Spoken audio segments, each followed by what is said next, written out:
Dust of Snow by Robert Frost. Robert Frost was an American poet. He was famous for the way he wrote about rural life in America in the early 20th century in his poetry. Frost received the Pulitzer Prize for poetry 4 times. In this poem, Frost talks about how spending time outdoors affected him and helped change his state of mind. Now, the poetry Dust of Snow. The way a crow shook down on me the dust of snow from a hemlock tree. कविता की इन पंक्तियों में कवि एक शीतकालीन दिन का वर्णन करते हैं और वो बर्फ से घिरे रास्तों में चलते हुए उन पेड़ों के नीचे से गुजर रहे हैं जो कि बर्फ से पूरी तरह से ढके हुए हैं। ऐसे ही चलते चलते कवि हेमलॉक पेड़ के नीचे पहुंचता है। उसकी गंध यूरोपीय पौधों की तरह प्रतीत होती है जिसमें हेमलॉक के नाम से जाना जाने वाला एक जहर बनता है। और इन्हीं सब बातों के बीच जब कवि पेड़ की तरफ देखता रहता है, अचानक पेड़ से एक कौवा निकल आता है और उसे इस तरह अचानक हलचल करने से पेड़ में लदे हुए बर्फ लेखक के ऊपर पानी की बूंद की तरह गिरने लगते हैं। लेखक यहाँ बर्फ की तुलना धूल के कणों से करते हैं। इस घटना ने लेखक के हृदय तक अपना स्थान बना लिया और उनके अंदर एक नई उत्साह, एक नया जोश भर दिया। The poem is set in a scene where the poet is in a bad mood and is walking by a tree, a hemlock tree. Hemlock tree is a poisonous tree. As he passes by, a crow happens to throw some snow dust on him.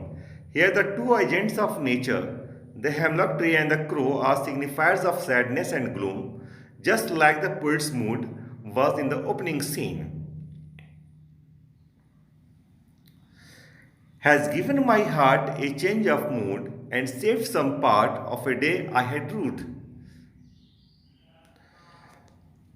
इन पंक्तियों में कवि हमें बताता है कि किस तरह बर्फ के धूल के स्नान ने उन पर बहुत ही गहरा प्रभाव डाला था। वो कहता है कि इस बर्फबारी ने उसका मूड चेंज कर दिया। उस दिन वो एक सुस्त एवं निराशाजनक मनोदशा में था। अचानक उस पर बर्फबारी ने उसके दिल को प्रसन्न कर दिया और इस तरह उदासी की जगह प्रसन्नता और उत्सुकता ने ले लिया। इसके अलावा बर्फ के स्नान का एक और प्रभाव था जो कि कवि के ऊपर पड़ा। वो कहता है कि वो विशेष दिन कुछ खास नहीं था और इसी वजह से वो उस दिन में आगे कुछ खास उम्मीद भी नहीं कर रहा था। लेखक ने मन ही मन ये सोच लिया था कि वो विशेष दिन बर्बाद हो जाएगा, लेकिन इस बर्फबारी ने उसकी मनोदशा को चेंज कर दिया। For reasons unknown the author was having a terrible day, but the falling of the snow on his head lifted his mood instantly. He had already spent his day in a bad mood, but the rest of it was saved by the crow and the hemlock tree. Now the summary of the poem. The poem Dust of Snow by Robert Frost is a simple and short poem, yet with a deeper and larger meaning. The poet explains how an act as petty as experiencing snow on one's body can brighten one's day up.